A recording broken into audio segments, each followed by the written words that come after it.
This painting is not real, sir. Don't get involved in this, Julian. Continue cleaning. In the gilded halls of a Pasadena estate, Julian, a young cleaner with an artist's eye, finds himself a silent witness to a colossal deception. The estate's owner, a celebrated collector, boasts of his newest acquisition, a priceless, lost Caravaggio, but Julian sees the cold, mechanical perfection of a forgery. His audacious claim that the masterpiece is a fake is met with derision, leaving him to find a hidden truth, an invisible seal that reveals the forger's boastful signature under the silent gaze of ultraviolet light. It had become the beginning of his journey, moving from being just a cleaner to someone forging his own path. If you liked the video and have subscribed to my channel, let's move on to our story. Enjoy watching. Julian moved with a quiet, almost imperceptible grace through the vast halls of the Finch estate. His movements were a testament to his 3 years in this house.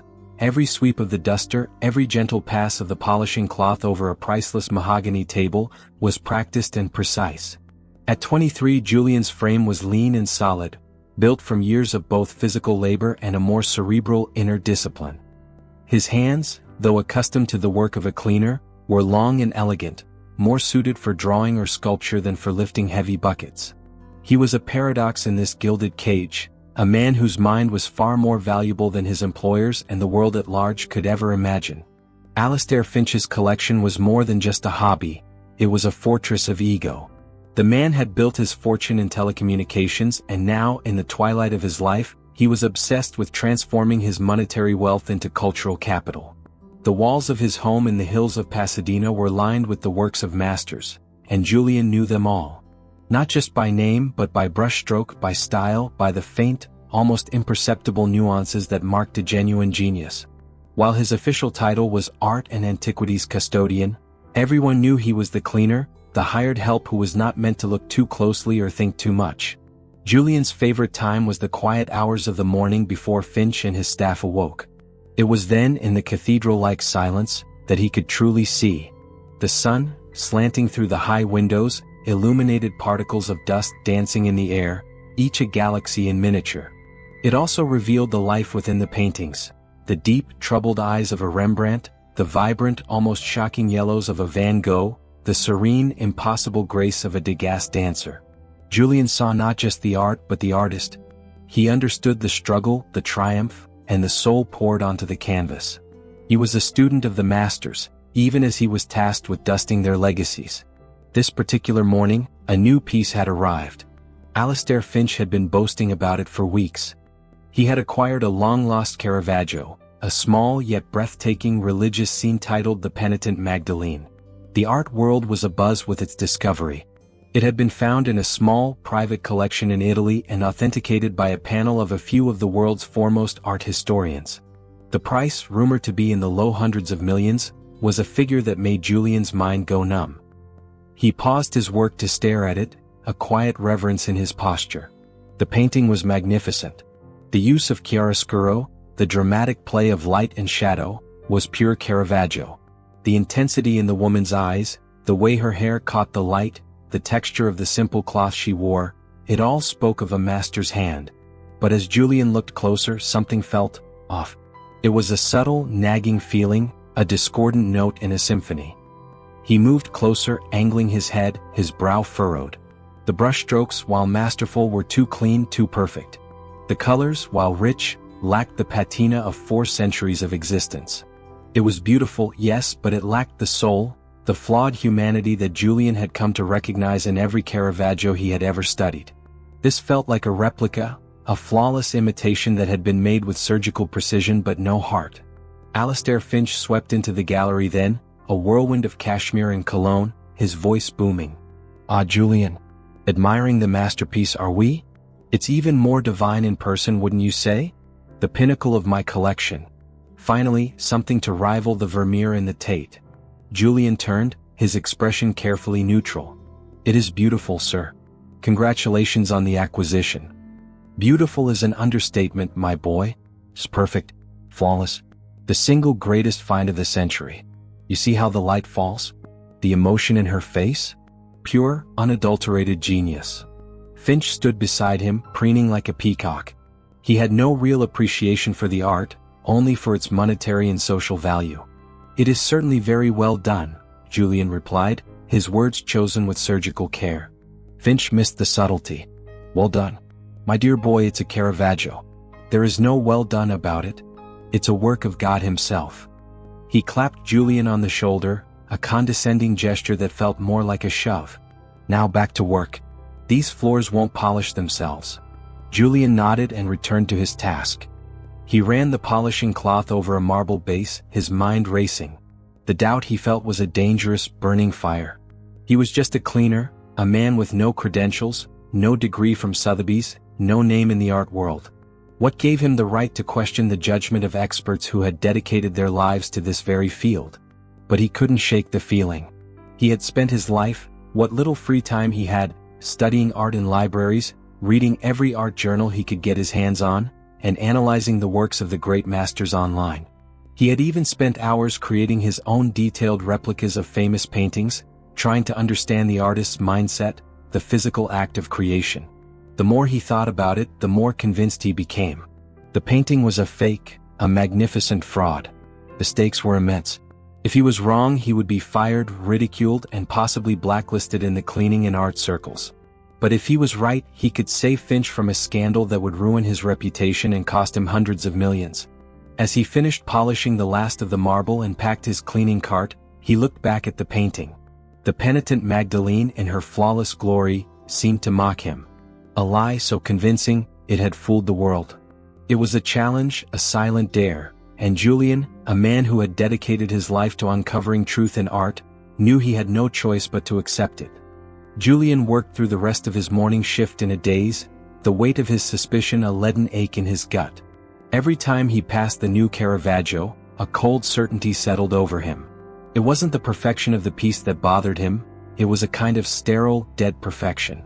A genuine masterpiece, he knew, carried the small, beautiful imperfections of a human hand, the faint tremor of a brush, a subtle flaw in the canvas, the slight unevenness of a signature hidden in the shadows. This painting had none of that. It felt manufactured. The problem, of course, was him. He was Julian the cleaner. His opinions on fine art held less weight in this house than a passing thought of a house cat. The experts who had authenticated this piece were gods in the art world, their names synonymous with knowledge and credibility. To challenge them would be an act of professional suicide, a laughably arrogant move that would land him on the street with a swiftness that would make his head spin. He pictured Alistair Finch's booming laugh, the mockery in his eyes, the casual cruelty of a man who saw people as tools and their insights as a waste of his precious time. He packed his things, the methodical nature of his routine a small, comforting anchor. He had to think, what could he possibly do? He had no access to the kind of equipment the authenticators used. He had no way of proving his theory. The only tool at his disposal was his own eye, and against a panel of experts, that was less than nothing. That night, alone in his small, tidy apartment, Julian pulled out a worn textbook on art forgery he'd found in a used bookshop a year ago. He devoured the chapters on techniques, on the scientific methods used to date and authenticate paintings. X-rays, carbon dating, infrared reflectography, and ultraviolet light. The section on UV light caught his attention. It explained how certain pigments glowed or darkened under UV, and how a forger's modern materials would react differently than the centuries-old ingredients used by the masters. The book mentioned a rare practice of a few old masters who would use a nearly invisible organic sealant on their works, a kind of personalized signature that only they knew how to apply and that would glow faintly under UV light. It was a long shot, a legend Julian had read about in an old journal, a secret code between an artist and his most dedicated viewers. No one had ever been able to definitively prove it, but the idea was intriguing. He felt a spark of hope. The next morning his mind was made up. He couldn't let it go. His moral code was a simple one: truth matters. And the truth, as he saw it, was that this magnificent painting was a magnificent lie. He had to prove it. But how? He couldn't just walk up to the painting with a blacklight. He needed a plan, and he needed an opportunity. The opportunity came sooner than he expected. Alistair Finch was hosting an exclusive charity dinner to celebrate his new acquisition. The entire house was in a state of controlled chaos. Julian was tasked with ensuring the gallery, the crown jewel of the estate, was spotless. This was his chance. The room would be filled with people, but the focus would be on the painting. He could blend in, a ghost in the background, just as he always did. He arrived that evening in his immaculate black suit, the same one he wore for every one of Finch's events. He was an invisible fixture, a silent butler who moved among the high society guests, a man they saw but never noticed. The gallery was already humming with activity, a glittering sea of diamonds and designer gowns. The guests crowded around the painting, their voices a low murmur of awe and admiration. Finch, basking in the glow of their praise, held court nearby, his chest puffed out with pride. Julian moved slowly, his heart a frantic drum against his ribs. In his pocket, a small, powerful LED UV keychain light felt like a heavy stone. He had bought it online, a simple flashlight with a switch for ultraviolet. It was discreet, easy to hide in his palm. He just needed a moment, a second of distraction to check the painting. But the crowd around it was an impenetrable wall. He waited, watching the painting, a silent sentinel. The hours crawled by. The guests drank and talked, their praises for the painting growing more effusive with each glass of champagne. Then, a minor commotion broke out on the other side of the room. A server had stumbled, nearly dropping a tray of hors d'oeuvres. It was the perfect diversion. Most of the guests, and more importantly Alistair Finch, turned to look. Julian saw his chance. He moved quickly, a blur of silent grace. He was at the edge of the crowd, his hand extended, his palm cupped. No one noticed him. He pointed the tiny light at the bottom right corner of the canvas, just as he had read in the textbook. His hand trembled and he held his breath. At first, nothing. Just the subtle, purplish glow of the UV light on the ancient canvas. Then, just as he was about to give up hope, a faint, almost ghostly shimmer appeared. It was a small, five-pointed star, no bigger than his thumbnail, glowing with an impossible ethereal light. It was invisible to the naked eye, a phantom signature. It wasn't the signature of Caravaggio, but the signature of a forger. The book had described a specific forger who would use such a mark, a boastful and clever man who would only sell to the overly confident and those who lacked a truly discerning eye. The seal was his mark, a taunt to those he had fooled. Julian's breath hitched in his throat. He felt a rush of both vindication and terror. He was right. He had found the proof. He quickly turned off the light, his heart pounding. The world, the entire art community had been fooled, but he, the cleaner, had seen the truth. Now, a more difficult question arose. What was he going to do with it? The morning after the gala was a slow, heavy affair. The house, usually a bastion of quiet elegance, felt like a ship that had been battered by a storm. The scent of stale champagne and expensive perfume hung in the air, a phantom reminder of the previous night's festivities. Julian moved through the rooms, the methodical precision of his cleaning a stark contrast to the languid atmosphere. He was a silent ghost, picking up empty glasses and straightening chairs, his mind a whirlwind of fear and conviction. The image of the glowing, five-pointed star under the ultraviolet light was burned into his memory. It was proof, undeniable and absolute, that the priceless Caravaggio was a fraud. He knew what he had to do, but the thought of it sent a jolt of pure terror through him. He was a cleaner, and Alistair Finch was a titan of industry and a kingmaker in the art world. For Julian to walk up to him and accuse him of being the victim of a colossal hoax was an act of unthinkable audacity. He imagined the scene, Finch's face contorted with rage, his voice a bellow of disbelief, the swift, humiliating end to his employment. He'd be lucky if he wasn't sued for defamation. But the alternative, to keep silent, to let this lie exist at the heart of the collection, to let Finch be publicly humiliated when the truth inevitably came out, felt even worse. It was a betrayal of every principle he held dear. He had a duty to the art, to the truth, and, in a twisted way, to Finch himself. Alistair Finch found Julian polishing a small bronze statue in his private study. The room was dark, the curtains still drawn, and Finch sat slumped in a leather chair, a half-empty glass of amber liquid on the table beside him. He looked less like a magnate and more like a tired old man. His eyes were red-rimmed, and his normally impeccably styled hair was a mess. "Julian," he grunted, his voice thick with a mixture of fatigue and a faint, lingering hangover. "Don't just stand there. Close the door.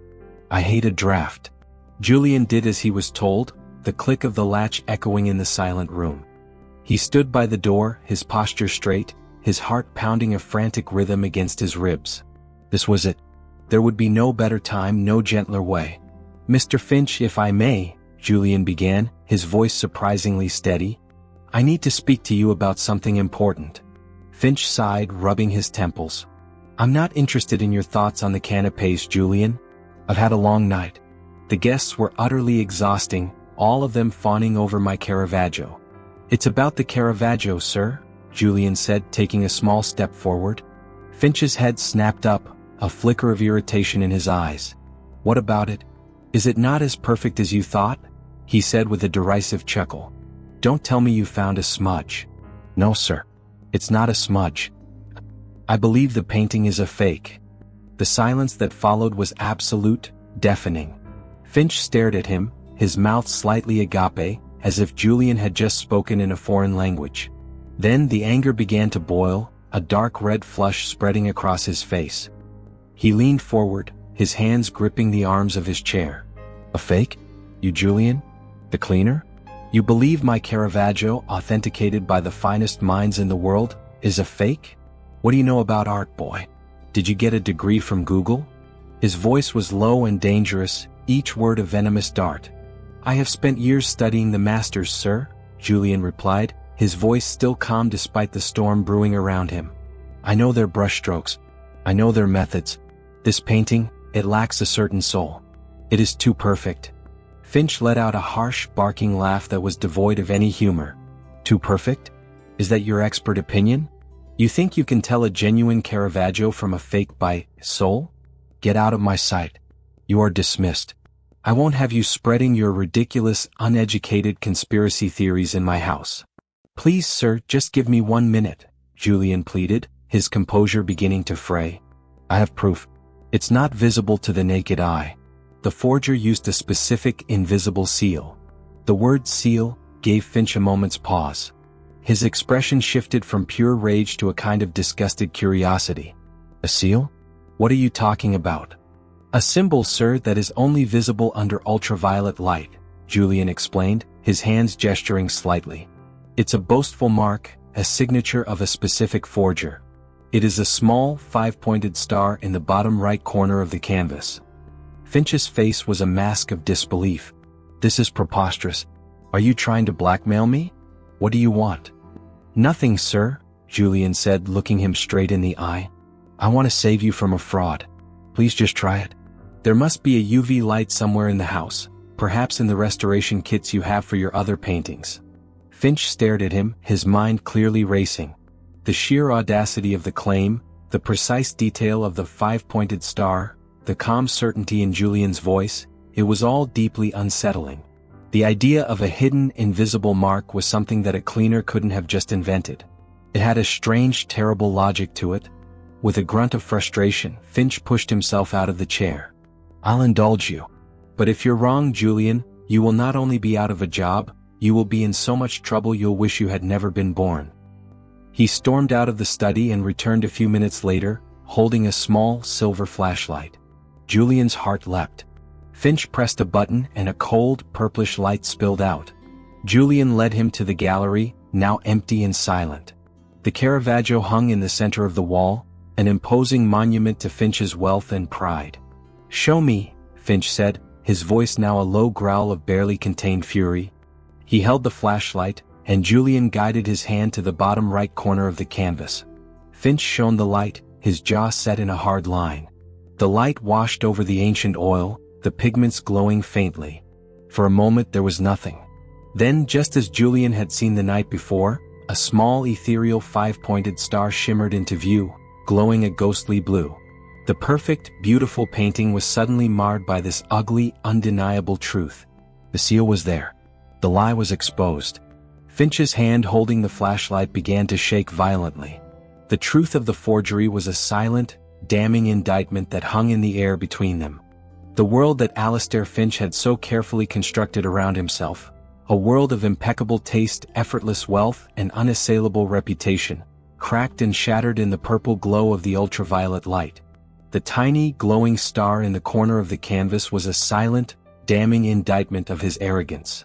The lie he had so proudly displayed was now an open, gaping wound.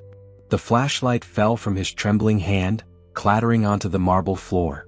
Finch stumbled back, collapsing into a small gilded chair, his face a mask of ash-gray horror. He didn't speak for a long time. He simply stared at the painting, his breathing shallow and rapid. The Caravaggio, once a beacon of his success, now mocked him with its flawless, soulless beauty. It was a monument to his own gullibility. Julian watched him, the earlier terror of confrontation replaced by a quiet, grim satisfaction. The truth had won. Finally, Finch looked at Julian, and the change in his eyes was staggering. The condescending mockery was gone, replaced by a desperate, humbling awe. "How?" he whispered, his voice a frail ghost of its usual booming self. "How did you know?" Julian knelt and picked up the flashlight, turning it off. The five-pointed star vanished, and the painting returned to its perfect, beautiful facade. "I didn't know for certain, sir. I had a feeling. The brushstrokes, they were too clean, too precise. It lacked the human imperfection of a true master's hand. Then I read about a specific forger who would mark his work with an invisible seal. It was a long shot, but I had to check." "A cleaner," Finch said, a single bitter word that held a universe of meaning. He looked at the painting again, then back at Julian. "You saw what the experts, the so-called finest minds in the world, could not." The raw humiliation in his tone was a terrible thing to hear. "I paid $210 million for this beautiful lie. I was laughed at in the media for paying so much for a lost piece, but I was so certain of its authenticity. I was so sure I had made a once-in-a-lifetime discovery." He buried his face in his hands, his shoulders shaking. "It will be the end of me. My reputation, my name, gone. I'll be the laughingstock of the art world." "Not if you find the real one," Julian said, his voice quiet but firm. Finch's head snapped up. "The real one? What are you talking about?" "This forger, sir, is not a simple faker. He's a professional criminal. The book I read mentioned his work. He doesn't just create new forgeries. He finds a way to replace genuine art with his copies. He fools experts and then sells the real one later to a secret buyer. It's a double deal. He gets paid once for the fake and once for the real one. The experts believe he leaves a trail. A kind of riddle or a code for his next victim to find." Finch's eyes widened. The idea of a new chase, a new mystery to solve, seemed to jolt him from his despair. It was the prospect of a game he could win, and the hunter in him, the man who had built his empire on cunning and ruthlessness, began to reawaken. "A trail? Where? What kind of trail?" "I don't know, sir," Julian said, "but we can start by looking for something he might have left behind." He pointed to the back of the canvas, which was not visible from the front. "We need to take it down. The forger might have left his clue on the back of the frame, or the canvas itself." Without a moment's hesitation, Finch went to the nearby console and pulled a key from a small locked drawer. He was moving with a new kind of energy, the kind of focus he used to bring to hostile corporate takeovers. He carefully unlocked the frame from its security mechanism, and Julian helped him lift the painting from the wall. They laid it face down on a velvet-covered table.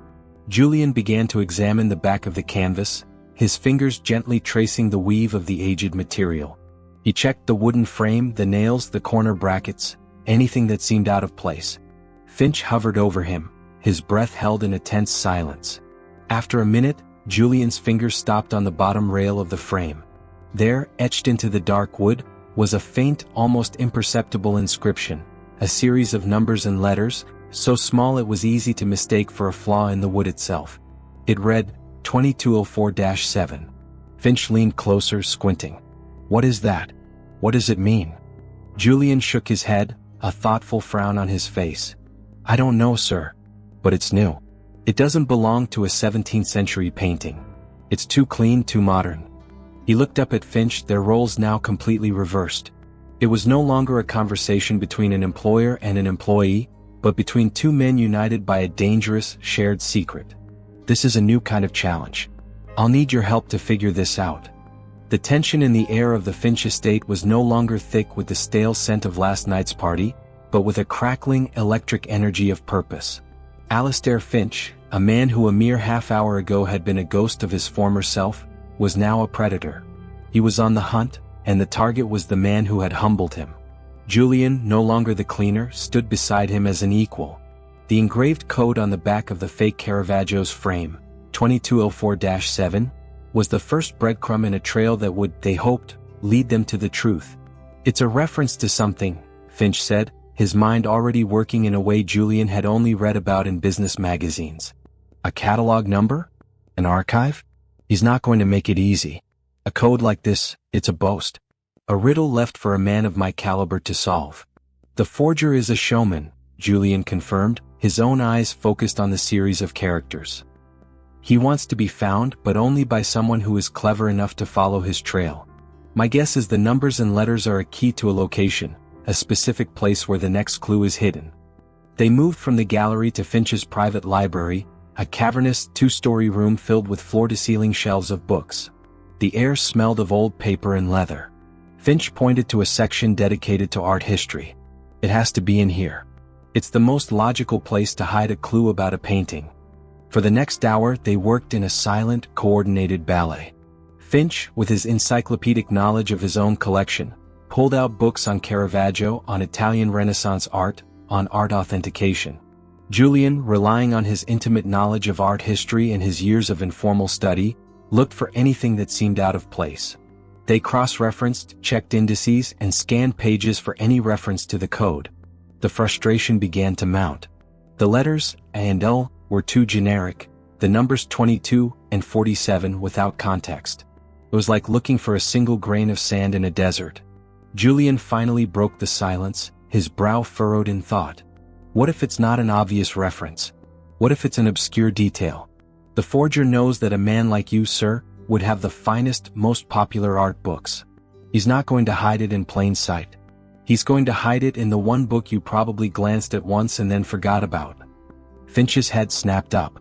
A low-profile piece. Something purchased on a whim. An auction lot I didn't even bother to properly catalog. Exactly, Julian said, a flicker of excitement in his eyes. He started walking to a different section of the library, one filled with books from smaller, lesser-known auction houses. He began to scan the spines, his mind racing through years of reading and research. Then he stopped. His finger landed on a dusty, unassuming book, its spine faded and its title barely legible. European Art and Artifacts, 2022 Winter Sale. Wait, Julian said, his voice hushed. I remember reading about this auction online. It was a minor sale, mostly for small collectors. But I remember an article that mentioned this particular book of cataloged lots. There was a rumor that a fake painting was sold at that auction, but it was never proven. The forger, sir, he sold the real painting to someone at that auction. He left a trail in the catalog to taunt you. The numbers, 22 foot for the year. The letters, ANDL, could stand for auction lots. Finch grabbed the book, his hands trembling. He flipped through the pages, a mix of frantic energy and concentrated purpose. He found the page that corresponded to the Caravaggio's supposed twin. His finger traced a line to a small, almost invisible number. This is it.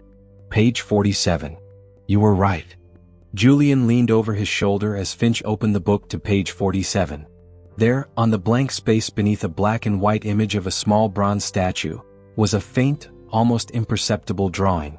It was the outline of a regal lion, its head held high. Next to the drawing, a small, intricate key had been taped to the page, almost as if it had been meant to be discovered. Finch carefully peeled the key from the page. It was a beautiful old-fashioned thing, made of tarnished brass, its teeth intricate and complex. It was a key he had never seen before. It's a key, Julian. To what? It's not for anything in this house. The lion, what does it mean? The game had escalated. The forger wasn't just a thief, he was a manipulator, a ghost who was leading them on a desperate, high-stakes scavenger hunt. Julian and Finch looked at each other, their minds reeling. The lion, the key, the unknown location. The trail was getting warmer. The next clue was waiting somewhere, and the race to find the real Caravaggio was now afoot. The tarnished brass key rested on the dark wood of Alistair Finch's library table, a silent challenge in the opulent room. Next to it lay the old auction catalog, open to page 47, where the simple sketch of a regal lion stood as a sentinel to a new mystery. The shared silence between Finch and Julian was no longer one of tension, but of focused deliberation. They had the clue, but its meaning was as elusive as the forger himself. Finch was the first to act, his mind a steel trap of connections. The lion, he murmured, pacing the room. It's a symbol. A family crest, a guild's emblem, or perhaps a city's mark. I know every major art house and family crest. This is none of them. It's too obscure. He pulled out his phone, his fingers flying across the screen. I have connections. I'll call a few archivists, some historians. Someone will know this symbol. Julian watched him for a moment, then spoke, his voice quiet but firm. Sir, I don't think that's the right approach. The forger is deliberately leading you away from the obvious. He wouldn't hide a clue that your network could easily uncover. This isn't a public symbol. It's personal, a specific and subtle reference that only a true aficionado would recognize. Finch paused, a flicker of doubt in his eyes. He had relied on his wealth and his network his entire life. The idea of a solution lying outside that world was unsettling. Then what do you suggest? It's not about who the lion represents, Julian said, a thoughtful frown on his face. It's about what the lion does. I've seen this symbol before in a very specific context. Not in a book about art, but in an obscure academic journal article about art preservation. It's the crest of a secret society, an ancient Italian order of art restorers and collectors. The Custodi dei Leoni, the guardians of the lions. They've been around for centuries, and their main purpose is to find and protect lost or endangered masterpieces. Finch stared at him, his mouth agape. A secret society? You know about this? Julian nodded. Their existence is debated, but the journal I read claimed they operate in complete secrecy. They have a central vault, a repository for the art they discover. They call it the Lion's Keep. The key, it must be for that vault. The puzzle pieces clicked into place with a terrifying finality. The forger wasn't just a criminal, he was an illusionist. He hadn't just faked a Caravaggio and sold it. He had somehow gotten access to the real painting and planned to use Finch to unknowingly transport a fake to the Custodi dei Leoni's vault. It was a perfect plan.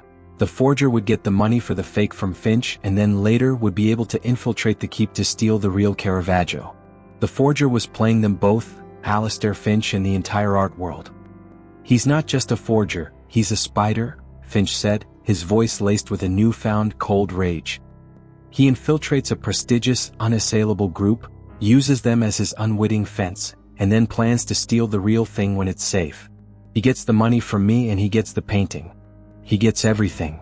Julian's discovery of the secret society explained everything. The forger was using the invisible seal to taunt Finch, knowing that a man of his ego would never let the lie stand. By leading him on this trail, the forger was ensuring that Finch would deliver the fake painting to its supposed new home, while the forger's partners would be ready to intercept the real one. He's not going to steal it from me, Julian, Finch declared, a ruthless glint in his eye. He's going to find that the spider's web he wove has just caught the wrong prey. We are going to that vault. We are going to beat him at his own game. We'll need to travel, sir, Julian said, the gravity of the situation settling over him. The society is based in Rome. Finch didn't hesitate. Then we're going to Rome. You and I. You have the knowledge and I have the resources. I'll make the arrangements. We leave tonight. He looked at Julian, the last remnants of his arrogance finally gone, replaced by a deep, grudging respect. You see things no one else does, Julian. You're more than a cleaner. You're a detective and art scholar. And I will need you for this. The challenge had escalated from a simple matter of truth to a high-stakes international chase. Julian and Finch, the unlikeliest of partners, were now on a mission to save Finch's name and to ensure the real Caravaggio was not lost forever. Their plane ticket to Rome was the final proof that they were no longer playing by the forger's rules, but their own. The cobblestone streets of Rome were a labyrinth of history, a stark contrast to the manicured, orderly perfection of the Finch estate in Pasadena. For Julian, it was a city of ghosts, where every corner held a story and every building was a monument to the relentless march of time. Alistair Finch, however, saw it as a grand, chaotic chessboard. He had his pieces, the private jet, the booked suite at a discreet hotel, the hired car, but for the first time in his life he didn't have the map. That, he knew, was in Julian's hands. We're not going to be able to find this Lion's Keep with a Google search, Julian said as their driver navigated the impossible Roman traffic. This isn't about technology or money. It's about history. The key is the clue. He held the tarnished brass key up to the light, turning it over in his hand. Its intricate, almost ornamental teeth were too complex for a standard lock. It wasn't a key to a door, it was a key to a riddle. The design of the key is a clue itself, Finch mused, his brow furrowed in concentration. Look at it. It's not a modern key. The pattern on the handle, it's a specific pattern. It's a stylized depiction of a crest. The same crest on the catalog. Julian shook his head. No, sir. It's not a crest. The pattern is too asymmetrical. It's a map. The teeth of the key, they're not for a lock. They're a representation of a city block, a street pattern. And the pattern on the handle, that's a representation of a building. It's a map. The forger wasn't giving us a key to a physical door. He was giving us a key to the city itself. A blueprint to a location that only a true expert in art preservation would recognize. Finch stared at Julian, a mix of disbelief and grudging admiration in his eyes. The boy wasn't just smart. He was operating on a level of intuitive genius that Finch had never encountered. Julian had an eye for detail, for the subtle, hidden meanings in objects that others would overlook. He was like a human lie detector, with art as his subject. Julian pulled out his phone, a worn old model, and opened a map of Rome. He began to trace the pattern of the key's teeth on the streets, his finger moving with a confident, almost instinctive purpose. After a moment he stopped, his finger resting on a small, unassuming street in the heart of the old city. It was a street known for its antiquity shops and small private art galleries. He zoomed in on a building on that street, a centuries-old building that had been converted into a series of small, interconnected rooms. This is it, Julian said, pointing. The pattern on the handle matches the layout of this building. It's a former monastery, long since forgotten by the public. But its layout is so unique that it would be instantly recognizable to a member of the society. This is the entrance. The forger knew we would have to find the building first, then the specific door. Finch, a man of action, didn't hesitate. He instructed the driver to take them to the street, and within minutes they were standing in front of the building. It looked like any other ancient Roman structure, with heavy wooden doors and a faded stone facade.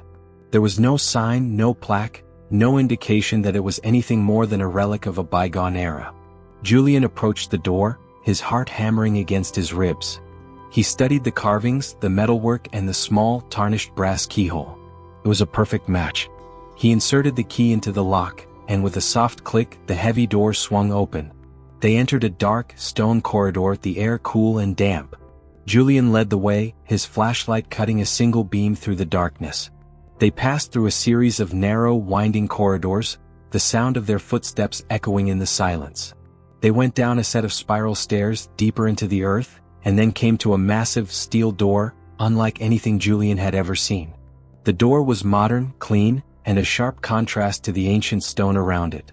It had no keyhole. Instead, a small, intricate panel with a fingerprint scanner was mounted on the wall next to the door. Finch, who had been silent up to this point, now felt a flicker of triumph. This was a challenge he understood. He placed his finger on the scanner, but nothing happened. He tried again, his frustration mounting. The forger wouldn't make it that simple, Julian said, his eyes scanning the panel. He wouldn't use a fingerprint scanner. It would be too easy to track. This isn't for a human fingerprint. It's a scan of something else. Something with a 5-pointed pattern. Julian took the flashlight he had used before and shone its ultraviolet light on the panel. The faint, almost invisible etching of a 5-pointed star appeared on the panel's surface. It was a replica of the forger's mark from the back of the fake Caravaggio. Julian quickly took a small amount of residue from the back of the key and spread it on the surface. The star glowed, and with a soft whoosh of air, the steel door hissed open. They were in a massive, underground vault. The air was controlled, the humidity perfect. The walls were lined with masterpieces, each one priceless, a treasure trove of lost art. In the center of the room, on a velvet stand, was a painting. A Caravaggio.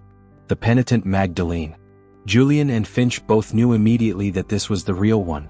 It had the deep, earthy colors, the slight imperfections in the brushstrokes, the palpable soul that the fake had lacked. But Julian's eyes were not on the painting. They were on the person standing next to it. A man in a dark suit, his back to them, carefully placing a small tracking device on the back of the canvas. Was the forger. He was about to make his escape with the real painting. The steel door hissed shut behind them, sealing Julian and Alistair Finch inside the cavernous vault. The air, cool and dry, hummed with the silent majesty of centuries of art. In the center of the room, under a single focused spotlight, a man in a dark suit stood with his back to them, his shoulders hunched over the real penitent Magdalene. He was meticulously attaching a small, nearly invisible tracking device to the back of the canvas. The man was a ghost, a legend in the world of high-end forgery. His name, they would later learn, was Alistair Finch. He had been a brilliant art student, a protege who had been wronged by the very system he now sought to expose and dismantle. Julian and Finch didn't rush him. They were two men, one a cleaner and the other a collector, both now acting on pure adrenaline and a shared, silent fury. They were not soldiers or police. This was not a moment for heroics, but for strategy. Alistair Finch said, his voice echoing in the vast chamber. The legendary invisible seal. It's a pleasure to finally meet you. Vance flinched, his hand pausing on the canvas. He turned slowly, his face a mask of shock and controlled panic. He was younger than Finch had expected, no older than 30, with sharp, intelligent eyes that now darted between the two men. "How did you find me?" he asked, his voice low. "The seal," Finch replied, a grim smile playing on his lips. "It was a mistake to think you were dealing with a fool. The mistake was to assume that everyone is as shallow as you are." "You were a fool," Vance shot back, his bravado returning. "You paid a fortune for a flawless forgery because you care more about the price tag than the art itself. I gave you a perfect replica of what you already owned, and you were too blind to see the difference. You were so desperate to be seen as a man of culture that you let your ego blind you. I left you the seal, a breadcrumb trail. It was a joke. I thought you'd never find it. I thought you'd call me a liar and throw me out of your house like all the other frauds in your life. I never expected you to follow it. You underestimated us," Julian said, his voice quiet but firm. "Not me. You underestimated the art. The forgeries were beautiful, yes, but they lacked a soul. The art itself revealed your lie. A true masterpiece has a life of its own, and you can't replicate that. You can only imitate it." Vance's eyes, full of scorn for Finch, now softened as he looked at Julian. A flicker of something akin to respect crossed his face. "You," he said, nodding. "You saw it. The cleaner. It makes perfect sense. The art world is full of blind men who can't see the truth. They care about names, not about the work. I was trying to teach them a lesson. That they, the powerful, are the only ones who can't see the truth. Your lesson came at a very high price," Finch said, his voice hard. "You took a risk, and you lost. The game is over." "The game is never over," Vance said, his eyes now fixed on Finch. "There are others. More paintings that have been lost, more families that have been ruined. This is just the beginning." He held his hands up in a gesture of surrender. "What happens now? You call the authorities? You'll be the hero. A hero for what? For buying into a hoax that was meant to expose you? You have no proof of my involvement. You have only the key, the catalog, and your word against mine. No one will believe that the great Alistair Finch was fooled by a cleaner's theory." "You're wrong," Finch said, pulling his phone from his pocket. He held it up, revealing a video that Julian had been recording since they had opened the steel door. It was a simple, shaky shot of the vault, of Vance standing over the painting, his hands in the act of attaching the tracking device. Julian hadn't been an idle bystander.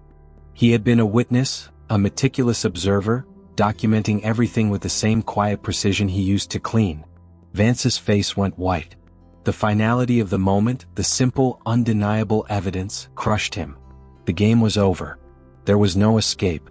Finch called the Italian police, his voice calm and authoritative. He gave them a precise, clinical account of the situation, omitting any mention of his earlier humiliation.